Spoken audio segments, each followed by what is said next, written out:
Un percorso durato pochi mesi ma segnato da una determinazione fuori dal comune. Rahaf e Mohamed sono arrivati dalla striscia di Gaza e in tempi record hanno dovuto imparare una nuova lingua, inserirsi in un sistema scolastico diverso dal proprio e affrontare l'esame di Stato.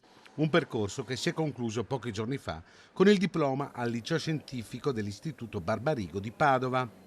Lunedì i due studenti sono stati ricevuti al Ministero dell'Istruzione e del Merito dal ministro Giuseppe Valditara nell'ambito delle iniziative rivolte agli studenti palestinesi accolti nel nostro paese. Con loro la docente di italiano, l'interprete e un volontario dell'associazione Padova Abbraccia i bambini. Questo incontro con il ministro è stata una bella occasione per ringraziare il popolo italiano per averci dato il diritto alla vita, all'istruzione e di sognare il nostro futuro. Il mio sogno è di iscrivermi a medicina a Padova.